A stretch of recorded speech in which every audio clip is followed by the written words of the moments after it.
and welcome to Climate Fix Podcast. Here we dive into evidence-based solutions to climate change and various other pressing environmental issues. This podcast is created by Americans for Nuclear Energy, a pro-nuclear environmental organization. We take no money from industry or special interest groups.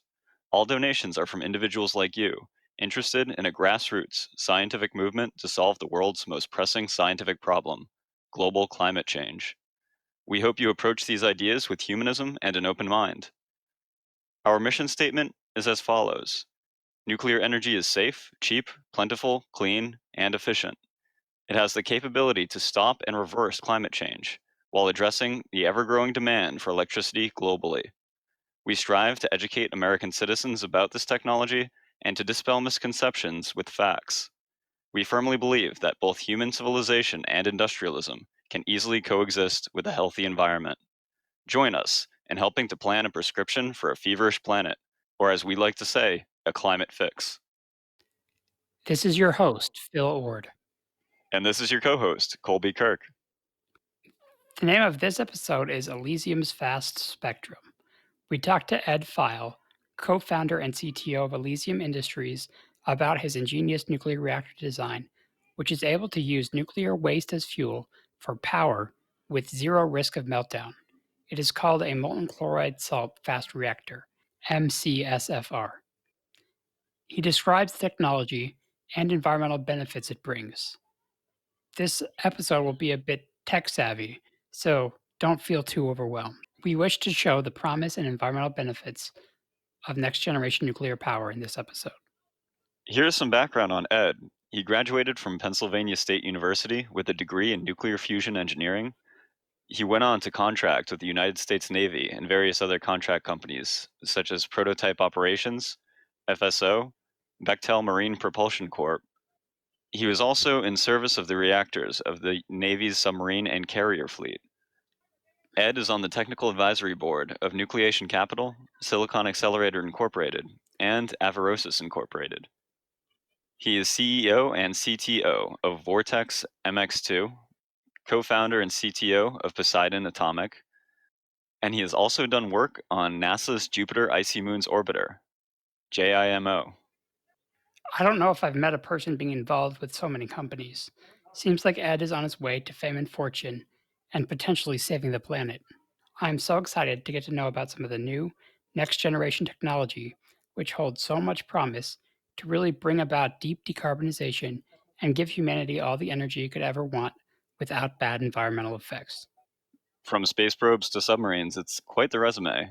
I'm excited to learn more about this reactor design. I think it's important to know about future reactor designs and where nuclear technology can really take us, since they can solve so many problems that traditional anti-nuclear groups complain about and do so with such incredible efficiency. Well, coming up, we talk to the man himself, Ed Pheil. Ed, welcome to the podcast. Thank you very much. Glad to be here. Hey, so Ed, you are a technologist heading up nuclear energy ventures, some on the cutting edge next generation nuclear technology, but you still support existing light water reactors. Why is this? Light water reactors today are the fastest way to get nuclear power and clean power. So I still support that, and they're very economical as they are today. They could be more economical if they were built faster, had more experience. For sure, kind of like I went to go visit the Vogel plant, and they were talking about how the first one was really expensive to build, but then the second one they started learning how to do it better, and it just kept decreasing in cost. And they were talking about how if they had uh, a plant 5 and 6, those would have been even cheaper. Right, that's a caveat. That's called the learning curve. The problem with the learning curve and what actually happened at Vogel is they built 3 and 4, and then they stopped building new ones. So the people that knew how to build the base mat are no longer getting experience, and they're forgetting it and moving on to other jobs. You need continuous experience, which means you build one and then you build the next one and then you build the next one. So each stage has continuous experience. Well, yeah, it's an important point. Like if we have advanced nuclear technologies that are on the horizon and over the next 10 or 20 years, what's important is we displace as many fossil fuels as we can now on the grid, and that requires using what we got. So it's absolutely important that we use current light water reactor technology and keep everything we have now running as long as we can safely run it. So it's an important mindset to keep. And For sure. Ed, you have a very promising reactor design. What is different about Elysium Industries' fast spectrum neutron reactor compared to, say, a more traditional light water reactor? First of all, instead of water, which will boil at the temperatures that they're operating at, we operate with salt, as in table salt, the stuff that you put on your food. And we melt that and operate at very high temperatures, and it doesn't boil like water does at any temperature that you'll reach. So we don't have any problems with boiling or pressurized vessels that are very expensive.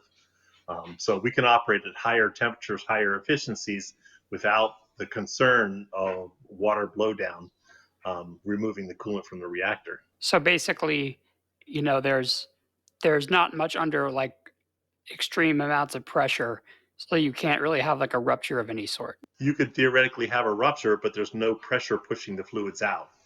We operate at atmospheric pressure, so you don't have anything that's going to push the fluid or the fuel or out. And even if it does, it's just going to freeze. And there's another point here where the fuel for your reactors, it's molten liquid, where traditional light water reactors have solid rod fuel. Is that right?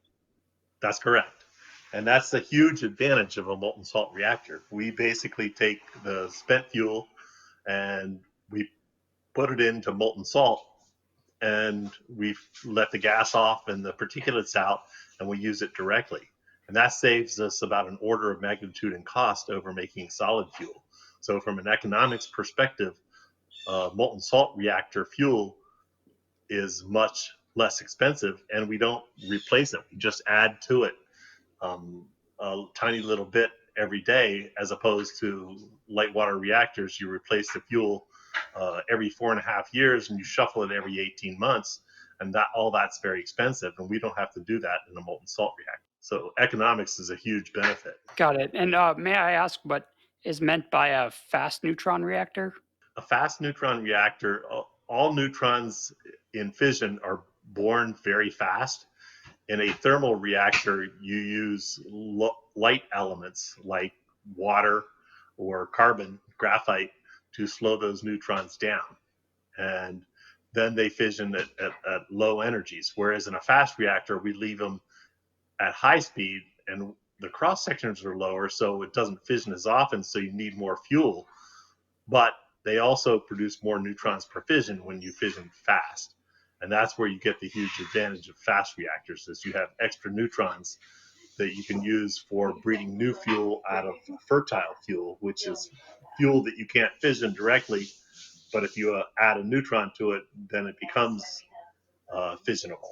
Interesting. So the there's just more electron. I mean, there's just more neutrons um, flying around, and that allows you to do more cool stuff with it. Yeah, so a thermal reactor, the cross sections for like fission products and structure are a lot higher.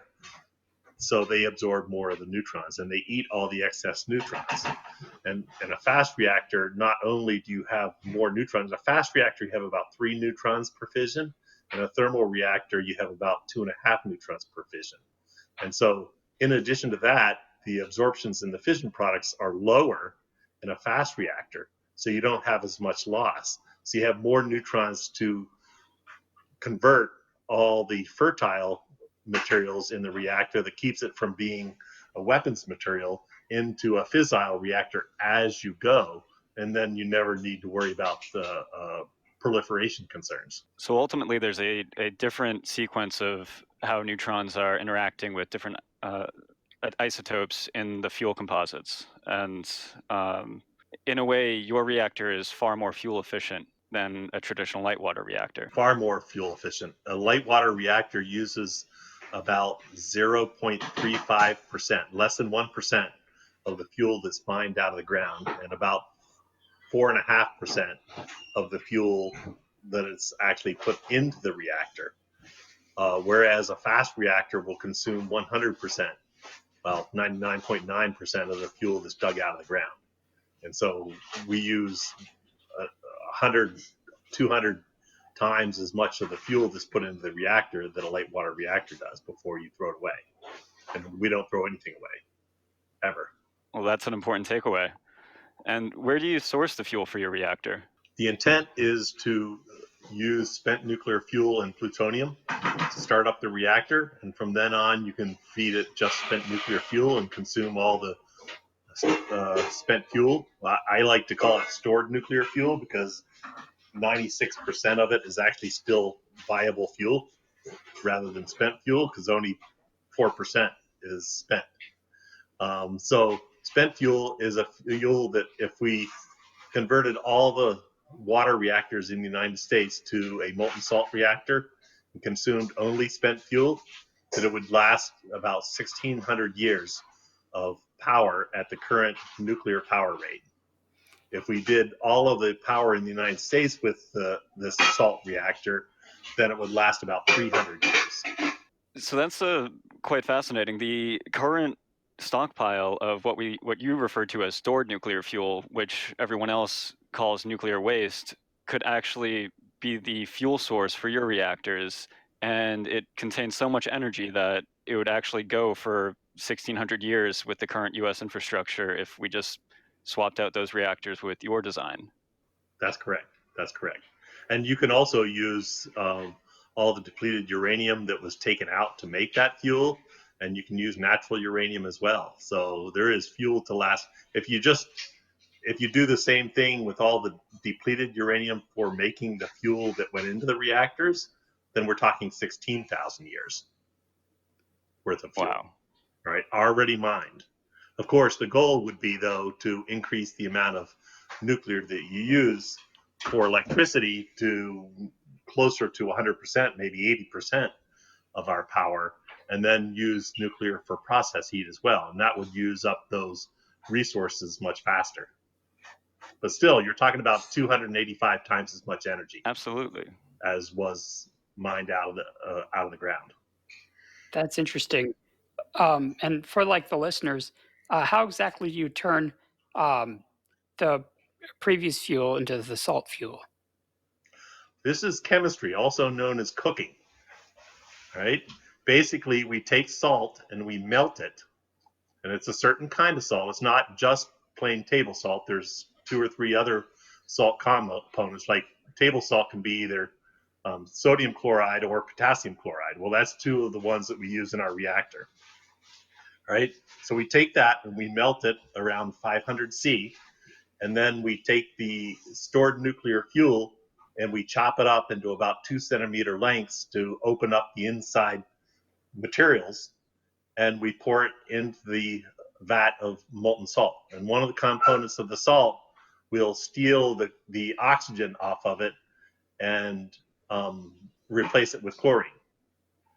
And then you basically have your chloride salts. The gases, the fission gases will come out, and the noble metals will precipitate out. And of course, you have to filter out the zirconium cladding, right? But once you have that done, that's our fuel.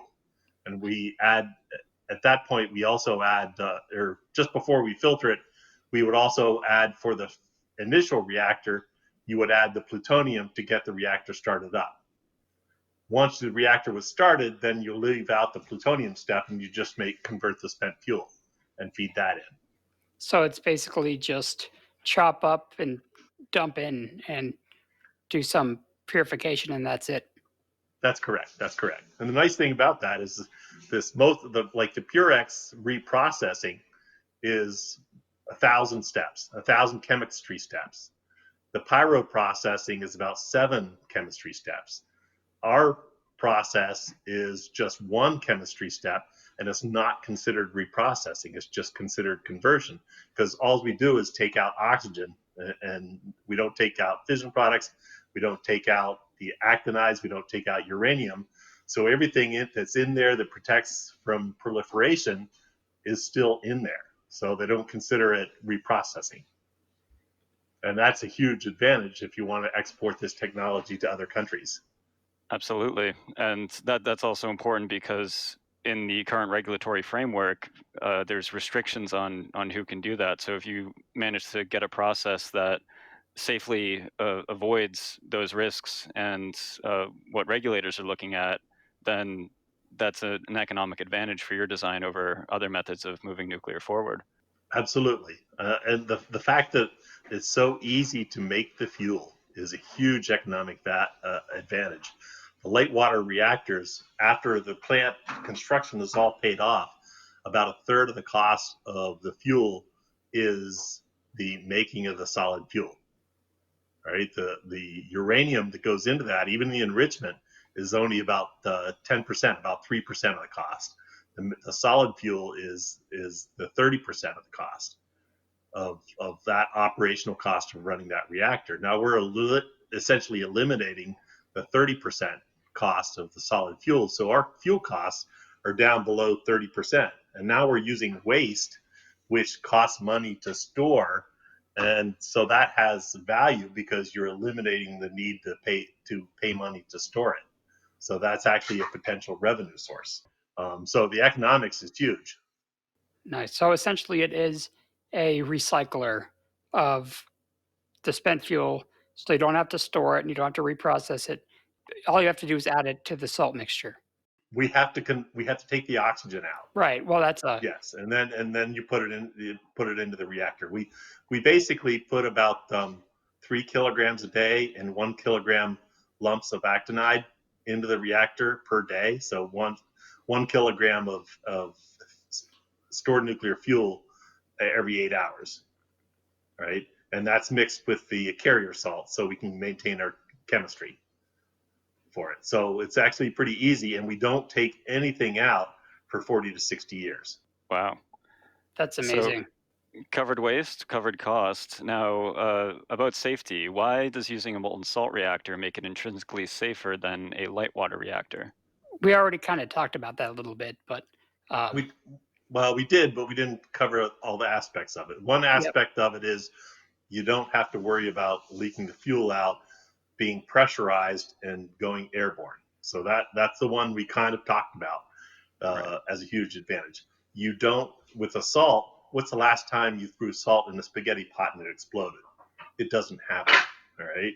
So mixing salt with water or air and stuff is not an exothermic reaction. You don't make a lot of heat that's going to cause everything to explode. Like happened at Fukushima, you don't make hydrogen that can explode like happened there. Right? It's just salt because the the sodium and the chlorine are already bound together, so they don't want to react with something else. So they're already a stable isotope. As a matter of fact, that's why we use the chloride salts, is because they're so stable and they want to be together, that when the radiation breaks it apart, they just go back together about uh, 10,000 times faster than you break them apart. So that's what makes our fuel so stable in those situations. Other issues is um, because the fuel is liquid, it expands. All right. When you heat the reactor up, when the power goes up, or if it goes up uncontrolled, it expands the fuel and pushes fuel out of the core and reduces reactor power all by itself. If the temperature gets too high, then it trips the pumps off and drains the fuel to a shutdown tank that has cooling, and the reactor completely shuts down. So we don't have concerns over, like solid fuel has, of damaging the fuel structure in the core because it's just a liquid. You can't damage a liquid in the core like you can damage fuel tubes in a solid fuel reactor. What happens in the fuel tubes is when you overheat them, they can split or they can warp, and then if they warp, then you stop cooling, and then they get hotter, even hotter, and then they split open and release the fission products to the water. And of course, the water is pressurized and can release. And if they get too hot, then the zirconium will react with the water and create the hydrogen and cause pressure transients and then explosions. So we don't have that concern with a molten salt reactor. Plus, if you leak the fuel out of the core, Remember I said that the chlorine tightly binds the fuel? It also binds most of the fission products. So the fission products are tightly bound, so even if they're leaked out, they don't go airborne. The fission gases like noble gases, krypton and xenon, they are constantly removed from the core. So if you have a casualty in the core that leaks core material out, the gases aren't in them. They're taken out and stored elsewhere. And casualty meaning a unplanned event that's not a term meaning harm against the human, just for our listeners.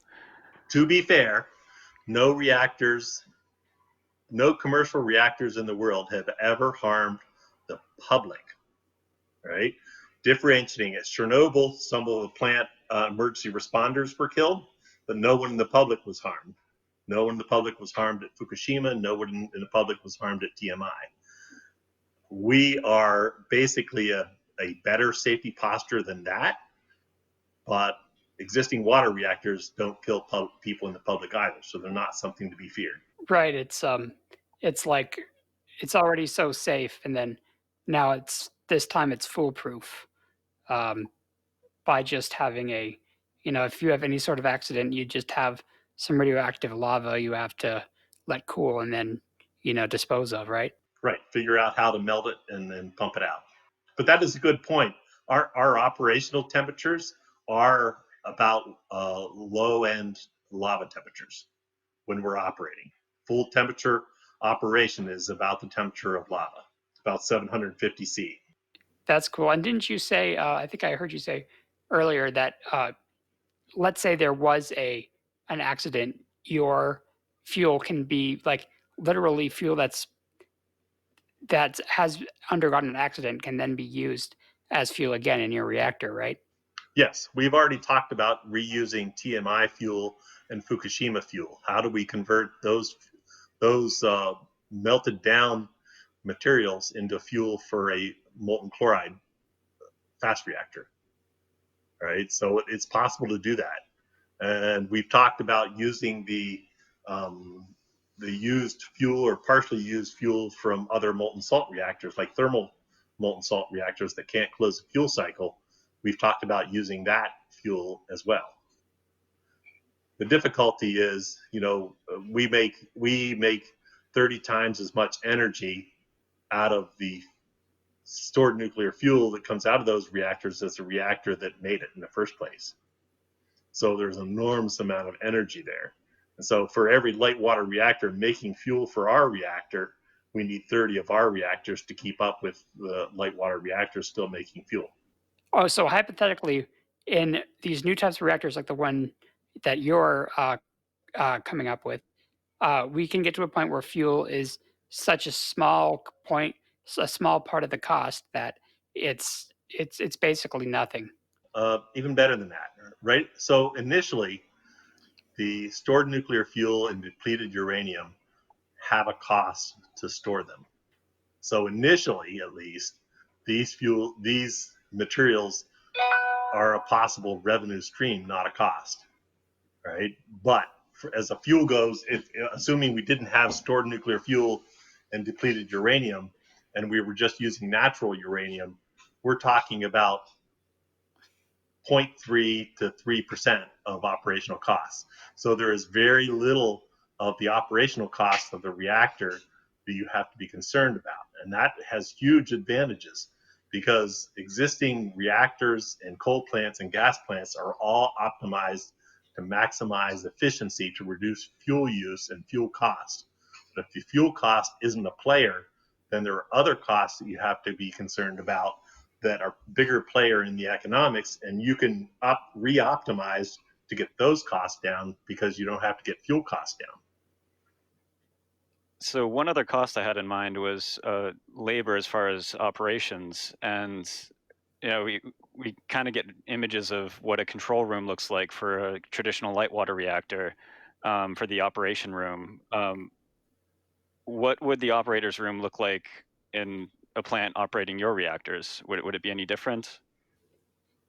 It would be much simpler. I come from working with the Navy, all right?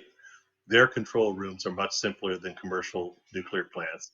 And yet we're designing a reactor that is passively safe and passively self-controlling. So the control room is not per se a control room. It's more of a observation of operation room, so that you know what's going on in the reactor. And if it's going to shut down, you can preemptively notify the grid operator that it's going to go down, but you're not doing anything to control the reactor to make it shut down or make it operate. The only function of the control room is for initial startup. Okay. So that when you're filling the reactor, that sort of thing. Now you can manually shut down the reactor by tripping all the pumps and draining the reactor, and that will shut down the reactor as well. Typically, it's going to be operating and passively controlled to shut down itself. And you're not shutting down arbitrarily just to fuel the reactor like you do in light water reactors either. There has to be another reason for that. Now that may be maintenance, and so that you still may want to shut down the reactor, but I don't really count that as much of a control feature. It's more of a monitoring feature than a control feature. Okay. That's cool. So it's kind of, we can finally start imagining a type of reactor that doesn't use those crazy 1970s consoles That's correct. that are like that are basically Apollo era instead of SpaceX era. I'm still debating whether or not to put a padlock on the control room to keep the people out, because usually when casualties happen, like on TMI and Fukushima, or particularly Chernobyl, it's human caused. So people doing something that they shouldn't, that the reactor could have taken care of by itself and stuff, can be avoided.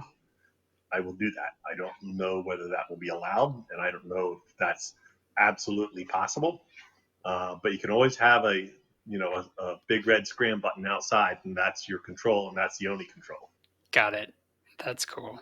We Um, don't have we don't have rods in the core to scram either.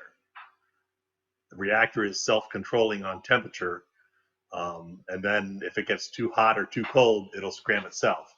But it's not rods. It's via expanding and driving fuel out of the core or draining fuel out of the core. Got it. So it's like a self-heating tea kettle with no steam. Correct. Gotcha. So how we touched on this a little bit, but how often does the Elysium reactor need to be refueled? It can. So refueling is a misnomer. Um, in a light water reactor, all the fuel is solid. So you basically have to take the old fuel that's damaged out and put new fuel in. That's what refueling is. That means taking stuff out and putting stuff in. All right. We do not take anything out for 40 to 60 years, but we put fertile material, which is spent nuclear fuel or depleted uranium or natural uranium, into the reactor every 8 hours or so. That's a very small amount. Got it. And only put it in. But we only take stuff out every 40 to 60 years. And that allows us to put them in, say, other countries and lock the reactor up for 40 to 60 years without actually having to take fuel out, which is the proliferation concern. And we could send a team in and drain the fuel out, take it away, and give them a new fuel load to start the reactor back up, and then it's good for another 40 to 60 years of lockup. All right, so that's a huge advantage. The part that people are usually concerned about for proliferation concerns is the taking the fuel out and storing it. All right, and we don't plan on doing that. That fuel that comes out will be taken back to a central facility for removing the fission products, or at least the short-lived fission products, right, and putting back into another reactor. We'll leave the long-lived fission products in the core with the uranium and the plutonium and the minor actinides. And so that's how those all get consumed. And since we're leaving the long-lived stuff in there, the 300-year stuff, then that protects that fuel, that actinide, from proliferation concerns. That's cool. What I think is quite amazing is you talk about just a few kilograms a day when if you look at a coal plant, I think a 1 gigawatt coal plant will use a few hundred car train, 100 car trains of coal per day, Yes, right? yes, yes. But we use you can even compare that pretty much to a light water reactor, and it's huge ratios of total mass of fuel input. Uh, for but for ours compared to coal, we use about 2 to 3 million times less tonnage of fuel for our reactor than coal. Millions of times less in mass. For conventional water reactors, that's maybe 10,000 times less. Yeah, it's basically when people say, "Oh, nuclear isn't quote unquote renewable because it uses a fuel." Well, it's like it uses such little amounts of the fuel that you know, in total tonnage, it's less than pretty much any other source of power. That's correct. There's about as much uranium in the world as there is lead or tin, and lead or tin are not considered rare at all. As a matter of fact, if you go back to what we were discussing about the cost issues, if the fuel is only 3% or 0.3% of the cost of operation of the reactor, that means that the more expensive to mine uranium is more economic. You could increase the the cost of uranium extraction by an order of magnitude, and you would never notice it in the molten salt reactor. As a matter of fact, the extracting uranium from seawater is about twice the cost of current uranium extraction, and you can pull uranium from seawater. That's basically unlimited and renewable, because when it rains, just like rain is renewing the hydro source of power, rain erodes, corrodes uranium out of the ground and takes it to the ocean and leaves it in the ocean from which you can extract it. So that's a renewable resource in the same sense that hydro is a renewable resource. And Right. even if you didn't get it from the land, that uranium has been going to that ocean for eons and is oversaturated. And if you pull too much uranium out, you will get a resolubilized uranium from the bottom of the ocean coming back into the water. So there's no possible way of running out of uranium. Exactly. And I think if just so, like the listeners that aren't too privy in the kind of nitty gritty technological details, that's why uh, a lot of climate activists are so now becoming more interested in nuclear because it seems to be the most renewable way to uh, solve the climate problem. Yes. If you compare it to um, coal or gas, you are mining a lot of resources. If you compare it to solar and wind, about a third of the energy that comes out of those devices is already expended in the mining and resources and manufacture of the devices in the first place. So they use several orders of magnitude more resources in the solar and wind than a uranium nuclear plant does. Gotcha.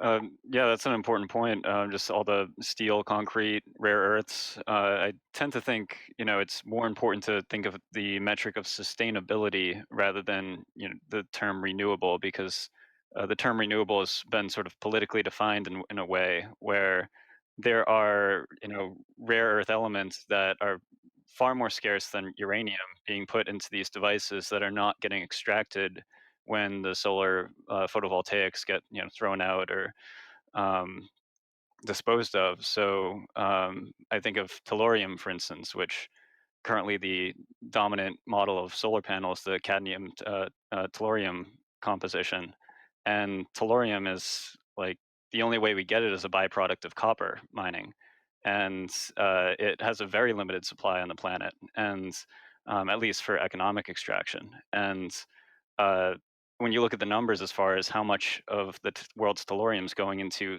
photovoltaics, the and how much is left, you sort of see how limited the scalability of these technologies are, and how there are real world constraints on how much they could be built out. So, looking at nuclear, where you have this modest amount of steel and concrete comparatively for the energy you're getting out of each plant. And plus the fuel, as we already discussed, is so abundant. It's really clear to see that nuclear is a far more sustainable total system than what's being proposed with wind and solar farms. All those mines that are extracting materials for solar and wind, indeed for steel and fertilizer particularly and stuff, they all have uranium in the tailings for extracting iron and phosphates. So you can pull uranium out of those materials as well for stuff that's already being mined for some other purpose. That's true. I'm aware that rare earth mining, most of those rare earth elements come out of monazite sands, and monazite by default has either uranium or thorium as one of the ingredients, and a lot of that gets dumped out in slag ponds and just sort of left there to not really be used for anything. So, Specifically, that's what essentially ended um, rare earth mining in most of the world, started by the United States, is the decay products from the thorium and uranium in those tailings. When you took out the rare earths, which are not actually rare, but when you took them out, that concentrated the decay products, the radioactive material. The thorium and uranium is not really radioactive per se, right? Because the half life is too long, but their decay products are. And when you took the stuff out that you wanted, the rest of it, the tailings, became more radioactive. And basically, EPA shut that down because that was a new mining resource that they were trying to regulate, even though iron and phosphate mining was already doing exactly the same thing. They were grandfathered, right? So rare earths were just disadvantages. They became important to industry and technology at a much later date than the phosphate and the iron were. So, so they essentially got banned from mining in the United States, and then most of the rest of the world were followed suit, except China, and so they're the only source of rare earths today because we forced it on them, and they didn't follow the rest of the world on eliminating rare earth mining. right, there's a Bay and Obo, and there's the certain regions in China. There's newspaper articles have done like publications on this, where it just shows the images of these toxic lakes and pipes of slag waste just getting dumped into them, and it's really concerning from an environmental standpoint. So, with your reactor, like why is your reactor good for the environment? What's your selling points on the environmentalism aspect of it? We use very few materials. We have a higher efficiency, so we use less cooling resources. We can cool via air cooling instead of water cooling like water reactors do. And the mining, since we use about uh, almost 300 times less than a light water reactor uses, even the uranium mining is less. So the amount of mining needed for a reactor is, of the molten salt reactor, is much less even in the light water reactor. And for a light water reactor, the mining compared to say coal or gas is much less. So from a environmental perspective, you are digging up far less of the ground to get those resources. Wow, good to know.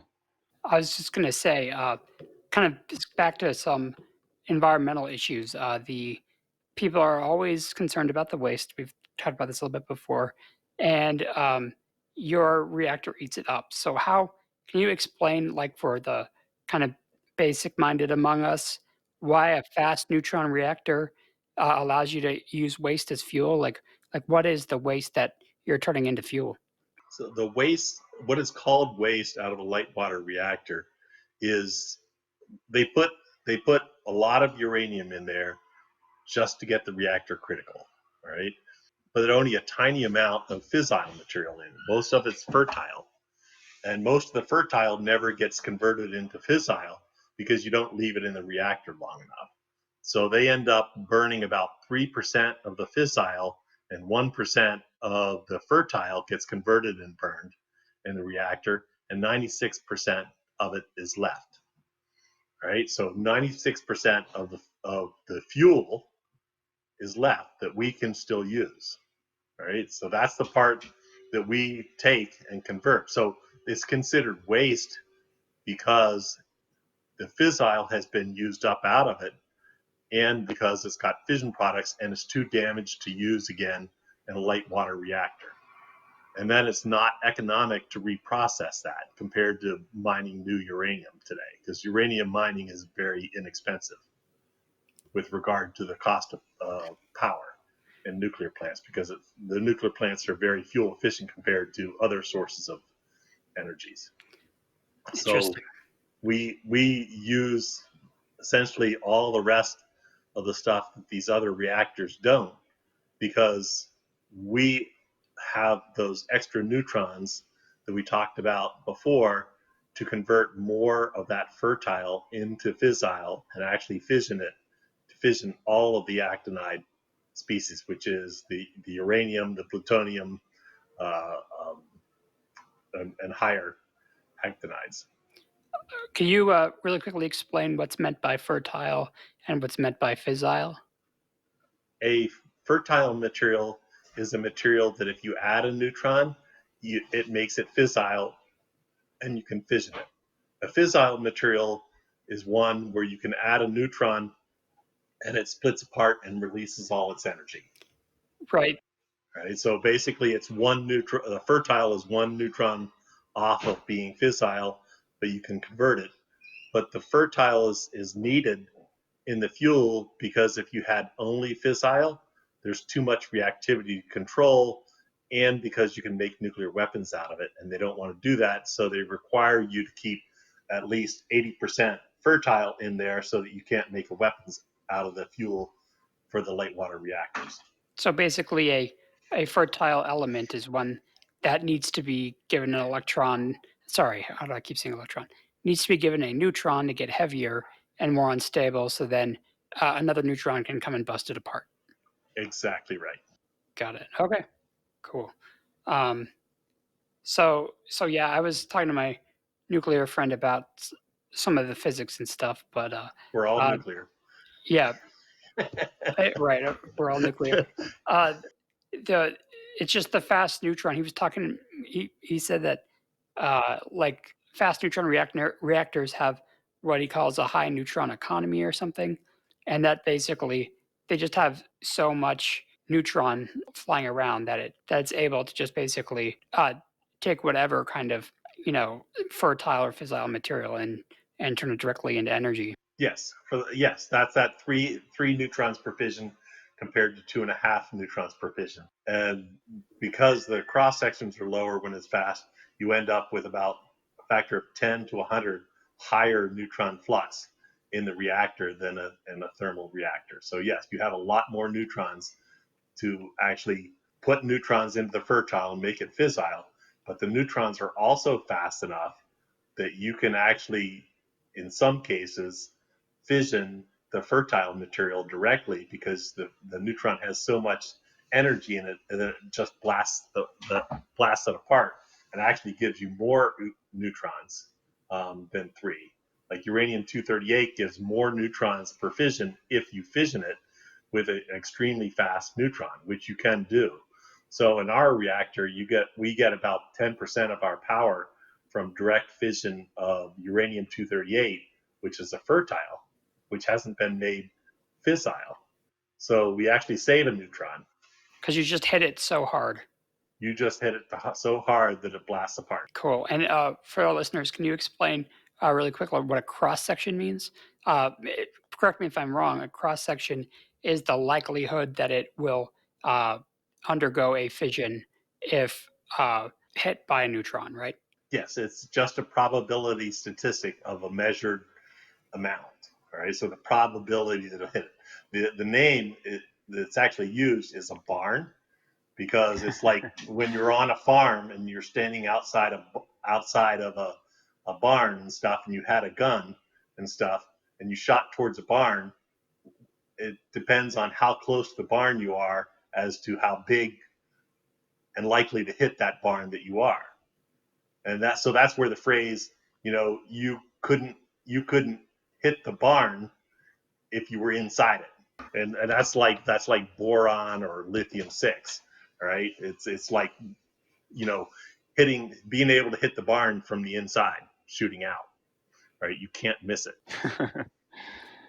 That's true. But a fast neutron is more like, you're 200 paces away and trying to hit the barn, right? That's a lot harder. Right. But when it does hit, it hits extra hard. But it hits extra hard. That's correct. Cool. Because it's moving very fast. It's moving about 100 times faster than a thermal reactor. Dang. Lots of energy going on over there. Sure is. When you do nuclear engineering, you learn how to think on a log scale, which means everything changes by factors of 10 instead of factors of 1. Talking about factors of 10, do you think maybe you could get like a factor of 10 decrease in cost for electricity with this reactor? Like, do you have maybe a figure or a cost per kilowatt hour of what an Elysium reactor could potentially produce? This is where the difficulty comes in. In a nuclear reactor, a light water reactor, only about 15% of the cost is the nuclear plant, right? So you could take the nuclear plant cost down to zero, right? And you wouldn't decrease the cost of the power plant by an order of magnitude. You decrease it by 15%, right? So it's not the nuclear plant alone that gets the cost down. You have to work on the power conversion part of the plant, which has a lot more components, which goes to, if you don't have a fuel cost, do you want to use the low fuel cost, the fact that you don't have to be very efficient, to simplify the power conversion system to reduce the complexity of that plant to get that plant's cost down, right? So that's one of the advantages of our reactor is we don't have to worry about fuel cost. As a matter of fact, it's an advantage to burn more stored nuclear fuel. So maybe it's worth reducing the cost of the power conversion unit and the rest of the plant to do that. One of the big advantages of the high temperature reactors is you can get rid of the decay heat much easier to air because of the high temperature. Water reactors, you have to have water to cool the reactor because you have to keep the temperatures down below about 300 C. But in a high temperature reactor that's already operating at 700 C or 750 C, then you can transfer heat to air much more efficiently than you can from a light water reactor. And so your heat exchangers get small enough to be economically viable for getting rid of decay heat. What that means is the reactor part of the plant can be all self-contained with regard to passive decay heat removal, whereas a light water reactor, you still need to be able to move water, and part of that power conversion unit is used to move water to keep the reactor cool, right? So that makes a lot of the components of the power conversion unit safety related, right, and high cost. But now if we go to a high temperature reactor like a molten salt reactor, you can eliminate that need for that water power conversion plant to be part of the safety system and dramatically reduce the cost of that. Can you reduce the cost by an order of magnitude? I don't think you can, because there's a lot of different things in a power conversion unit that you do need to have, like turbines, and you need an electric yard. You still need a fire department to be able to fight electrical fires in the electric yard and the turbine yard and the generator, that sort of thing.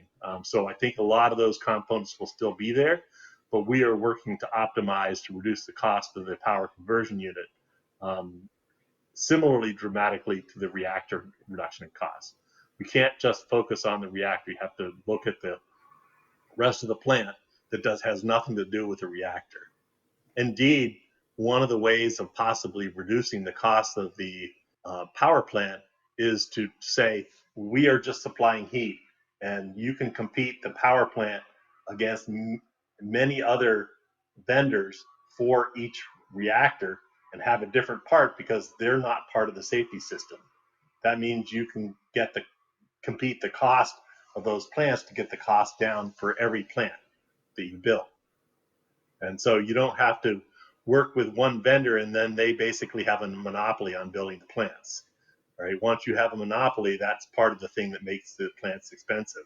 But you can basically just hire anybody that builds a coal plant to build the power conversion system on this, and that'll be a lot less expensive because there's a lot of experience out there building these power conversion units for coal plants today. And oh, by the way, if you think about it, if we're trying to get rid of coal plants and you want to save the jobs, well, just convert them to making power plants for nuclear plants at the same temperature range. That's a good point. James Hansen even authored a study, I think back in 2012, it was shortly after Fukushima, I remember, where he talked about one of the fastest ways we could displace fossil fuels is if we start converting current coal plants by just swapping out the coal furnace with the nuclear reactor, and keep the conversion side of the plant still operational, and everyone stays employed, and the talent is transferred, and you don't have to build a whole new plant if you can just swap out the heat source. That's correct, and China is planning on doing that. That's what the HTRPM is all about. It's specifically designed.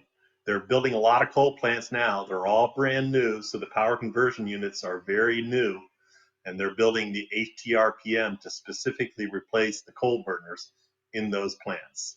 All right, so yes, that's very economic. Even though they're still building coal plants, all right, we can do that. But what you're talking about is backfitting into plants that are in the United States that are old coal plants, because nobody's built a new coal plant in a long time. All right, so the question is, have they been refurbed and what condition are they in to be able to build a nuclear plant that's attached to it that's going to last 80 or 100 years? All right, is it worthwhile doing that? But yes, we operate at exactly the same temperatures, at least at the initial temperatures of molten salt reactors, as a coal plant does.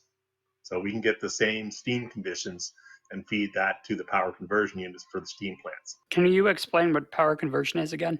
Power conversion, generally for nuclear plants and for coal plants, what that means is you produce steam. You take the heat, whatever source it is, and you boil water and you make steam, and you heat it up even higher than just boiled off temperatures. We call that superheated temperatures. And then you send that steam to a turbine. And then a turbine is driven by that high temperature, high pressure steam, spins the turbine, and attached to the shaft of that turbine is a generator that generates electricity. And then the steam is coming out of the end of the condenser, is taken and condensed and pumped back into the steam generator.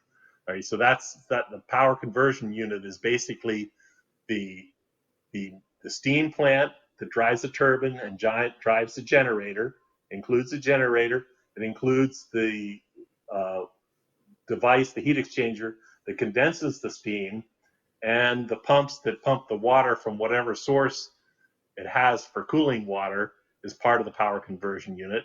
And then you have to have an electric yard for converting that power, and transformers and breakers for safety and stuff to put that onto a high voltage power line to go out to the grid. All right, so that's all part of the balance of plant. The management of the plant, folks, the firefighters are part of the balance of plant. The people planning the maintenance is part of the balance of the plant and stuff. Most of the maintenance being in the power conversion unit because they have so many more components than the reactor does. The difference is a lot of the systems in the power conversion unit, if you can shut down like one train and do maintenance on it while the reactor is and the generator is still running, whereas in the nuclear plant, most of the work, maintenance work, cannot be done when the reactor is operating for safety reasons, right? So you have to shut down the reactor, shut down the power conversion unit. So that's an economic hit when you have to do maintenance on the reactor part. Interesting. Now, obviously, the turbine and the generator work is also, you got to shut down the reactor if there's only one of them. So it's not just the reactor, but most of the stuff in the reactor is, you got to shut down. And what they typically do in the light water reactors is they have this planned extremely well, and the refueling and the maintenance are done at the same time when the reactor is shut down. So well that the reactor still operates 93% of the time Good timing. at 100% power, by the way. Yes, extremely good timing. A lot of other countries don't have that. Um, they don't have that very high efficiency for shutdown and maintenance that the United States has. How could this reactor be scaled? Like, how soon could it be built and operated? How could it be used? Like, what's some of the applications or plans to get this reactor out to the world? The goal is to have a demonstration plant built by 2027, which is a very small reactor, and then use that information to build the larger reactors. Um, I talked a bit about what this plant could be used for and about decoupling it from the power conversion system. One of the reasons for decoupling it from the power conversion system is we're at such high temperatures that you can use it for other process heats. You can use it to make hydrogen, you can use it to make fertilizer, you can use it to make cement, to displace those CO2 uses. You can use it to desalinate water or heating buildings. Many uses. So, but one of the preferred uses is to essentially build these reactors uh, as floating reactors in the ocean and submerge them under a platform and use the energy from the reactor either as temperature and or as electricity to extract hydrogen and CO2 from the seawater, and then use a system for converting the hydrogen and the CO2 into synthetic fuel, convert the hydrogen into fertilizer and stuff in the ocean. So you have an ultimate heat sink of the ocean, so you never lose the heat source.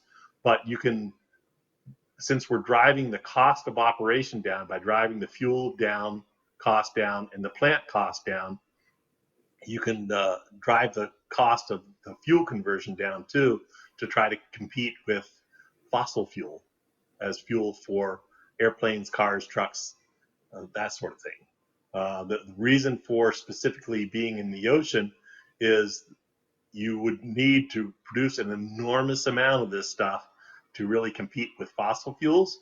So you want to produce it in a location that you don't have to worry about the public being anywhere near it because the hydrogen plant and CO2 plant is basically a refinery of sorts, a simplified refinery, and you don't want it near the public. But also so the ships can pull up to it either for refueling of ships or tankers can pull up to it and unload it and deliver it to anywhere in the world without having to be on a coastal region. Being in the middle of the ocean, you would pick your location, but a lot of storms are not as severe if they don't have the storm surge coming up on the land like you do in like hurricanes that come on land and they push water from the ocean up higher and go up over the land. You don't have that issue in the ocean, and you don't have flooding coming down intermittently due to the high rain.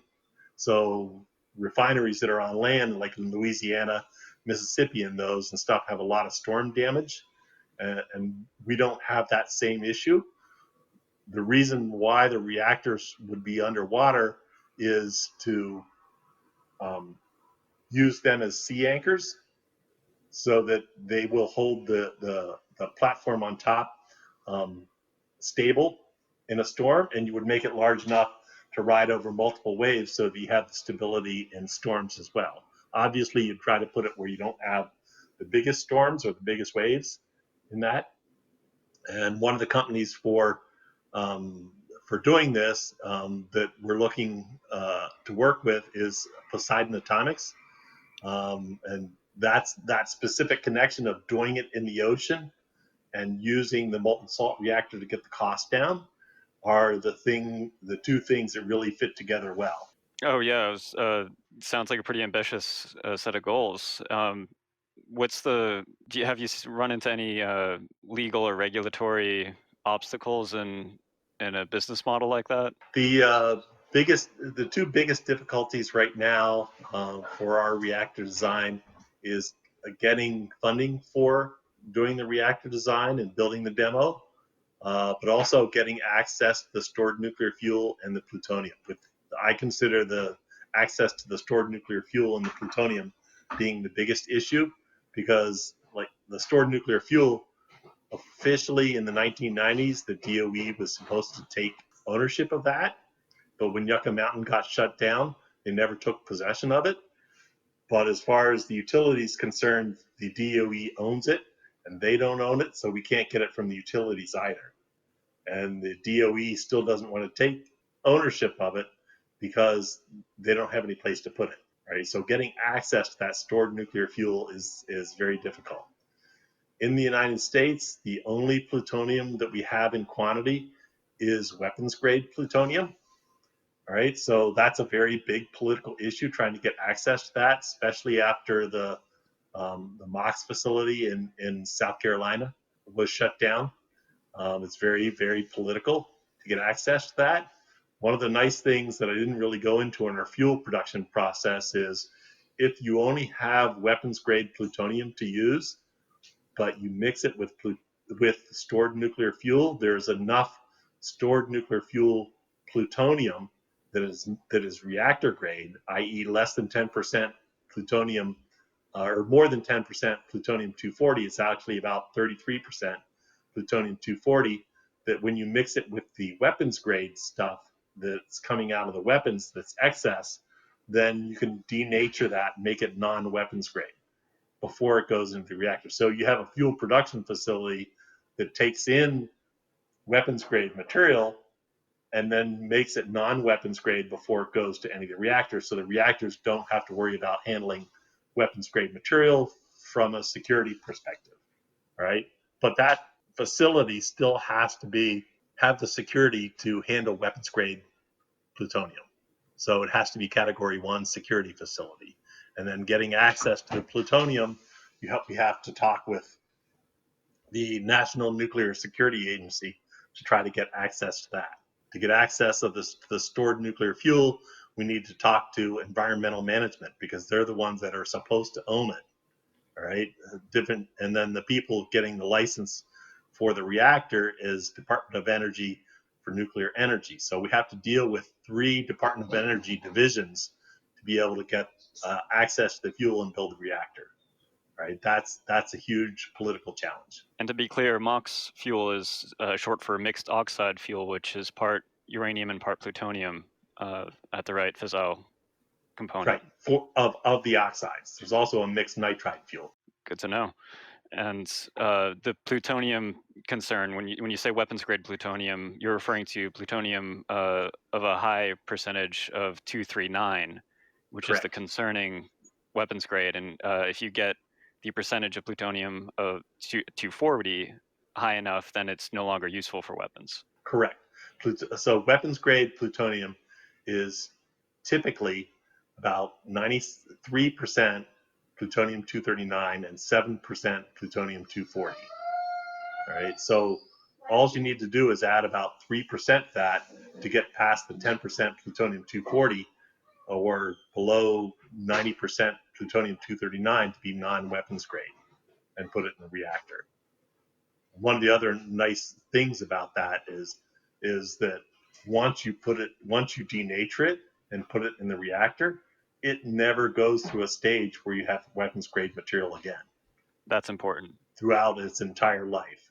All right. So if you think about a light water reactor, technically a light water reactor, you're putting uranium-235 in as the fissile with uranium-238.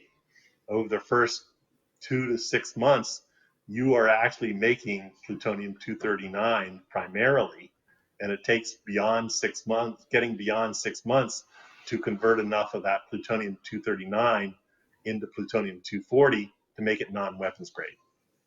So plutonium-240 actually comes from making the 239 first and then converting that to 240.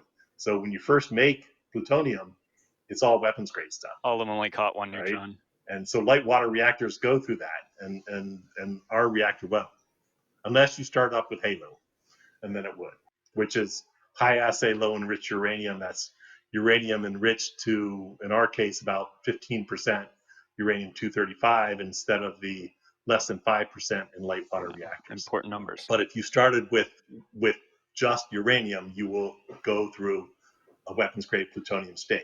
Not that that's an issue, because our reactor is still locked up from removing anything for 40 to 60 years, but you do go through a stage of weapons grade plutonium in the reactor. But we don't take anything out. So that wouldn't be a problem, but it's much better if it never had it in the first place, especially if you're exporting it to other countries. True. And what better way to get rid of nuclear weapons, nuclear material, than turning it into electricity, right? That's absolutely right. Well, specifically, we denature the weapons grade plutonium before it even goes into the reactor. That is a huge advantage. Denatured. Denatured means making it more than 10% plutonium 240, right? So it's not the reactor that's getting rid of it from a weapons perspective, it's the fuel production facility that's getting rid of it as being a possible weapon, right? Once you've mixed it with stored nuclear fuel, you cannot make it into a weapon. You cannot pull the plutonium out and make a what is considered a weapons grade of plutonium out of it to make new weapons, because we mixed it with too much of the plutonium from out of the light water reactor fuel. And once you mix your isotopes, then it's hard to separate. No one, to my knowledge, has ever done isotopic separation of plutonium. The radiological issues of separating plutonium are too difficult to imagine. I mean, the United States doesn't even enrich uranium anymore, let alone try to do it with plutonium. Interesting. This is all like really interesting stuff. Can I ask you really quick, where did you come up with the term Elysium? That was one of my colleagues. They had started a company that Elysium. I'm not sure exactly why, but it's like it kind of fits, because Elysium, like the Elysium fields and stuff like that, is basically the new life out of stuff that's essentially died. And so if you're converting stored nuclear fuel into our fuel, that's like bringing the stored nuclear fuel back to life in a better way. So Elysium fields and stuff, if you've seen a lot of the different movies or the stories and stuff, is, it's a special place where life is really good. Oh, cool. Well, do you have any final thoughts, and where can listeners find out more about you and Elysium Industries? So as far as where can you find more information about Elysium Industries, we have a number of different YouTube videos that you can look up. If you look up Elysium and Pheil, Pheil, then on the internet, on a Google, you can find a lot of videos about our design and how it works and what our philosophy is on that. Titans of Nuclear has a podcast. 115 is an interview with me about our reactor. Those are probably the best ways. We do have a website, elysiumindustries.com, plural on the industries and no spaces, that you can go to, but is not currently up to date with the latest information and links for the videos. We are currently working on that. So in other words, what I'm saying is the design information that's on our website is old and outdated, no longer current. Okay, that's good to know. I guess the other thing is that we are operating at very, very high temperatures compared to water reactors. So we want to displace a lot of the process heat industries that are currently using fossil fuels. Most of them we can displace. Things like cement are 1450. We only plan on going up to 950 or 1000 C capability, but we can do thermal boosters to get to 1450 to get the temperatures that you need to make cement, to reduce the CO2 production from cement. And since we're at high enough temperatures, taking like iron ore from room temperature up to 950 C is worthwhile compared to a light water reactor. And steel production is a possibility at about 1750 or 1850 C, because you use other methods like electric arc or hydrogen to get there. And since we can make hydrogen, we can do that use of the hydrogen to get up to the temperatures you need for steel making to displace those process heat industries. There's a possibility that since light water reactors are already in a supply chain and being built, that it might be better to take the high temperature reactors for advanced reactors and start displacing process heat with those first. And then as you get your supply chain built up larger for that, then start displacing light water reactors, because you can get to higher efficiency. And of course, you want to consume the waste. And you can't do it if there's a large number of light water reactors. You have to eventually eliminate them.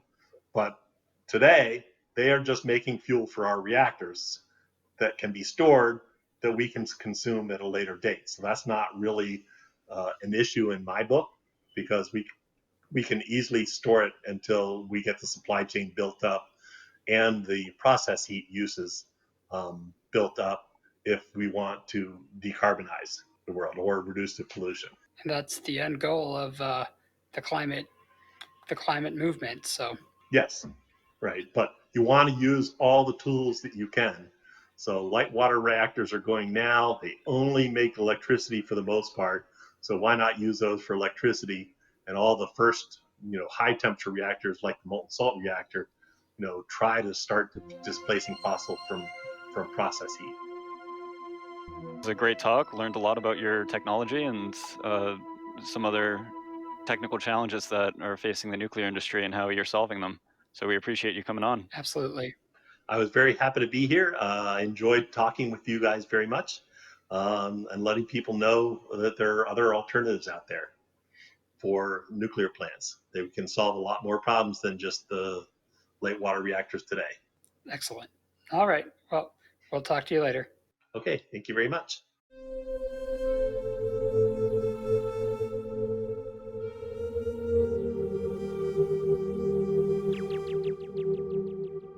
Well, that was a really fun discussion with Ed Pheil, talking about the ins and outs of his next generation reactor design, especially the cool things it can do that our current power reactors can't. We want to thank Ed for coming on the show and educating us, being the busy nuclear technologist he is. Absolutely. It is great to know that the nuclear power industry is still in its infancy and that we have just touched the surface as a species when utilizing nuclear power technology. Nuclear power is good today, but is still able to be much better. Nuclear power is by no means a relic of a bygone era. What are your overall thoughts, Colby? Well, I think it was a great conversation. It sounds like he has all the advantages you would want out of an advanced reactor. I like how the reactor runs on current stockpiles of spent fuel, or what many consider high level waste, and its ability to operate at much higher fuel efficiency is also impressive. So I really hope we see these reactors built out in the coming years. How about you, Phil? What's your takeaway from this conversation? Kind of as we said above, I like how this goes to show that nuclear power is still an evolving part of our lives. Many people just want to relegate nuclear power to the dustbin of history, like it's something to be forgotten. And you hear this quite often. Oh, nuclear is a technology that's just it's past its time. That's simply not true. Nuclear power was terrific in the 60s and 70s. It is terrific now, and it can be better than ever in the future. The technology has so much potential for clean energy compared to just wind and solar. This concludes this month's podcast entitled Elysium's Fast Spectrum, talking about the waste consuming molten chloride salt fast reactor. If you like what you heard and want more content, you can support Americans for Nuclear Energy's Climate Fix podcast on a per episode basis with Patreon. Link in the description. To support Americans for Nuclear Energy and our general mission, visit our website at www.americansfornuclearenergy.org. All words. Again, that's www.americansfornuclearenergy.org. We have a link to donate with PayPal under the Mobilize page. You can also purchase some Americans for Nuclear Energy swag under our store page. This will really help us pay for the little things, especially online service fees, to keep our organization running. You can follow us on Facebook, Twitter, Instagram, Tumblr, and YouTube. Lastly, We really want your feedback. Let us know your thoughts, questions, and concerns. We have a message form on our website under the About section, or you could email us directly at main@americansfornuclearenergy.org, all words. Again, that's main@americansfornuclearenergy.org. Thanks for tuning into this episode of Americans for Nuclear Energy's Climate Fix podcast. We'll see you next time.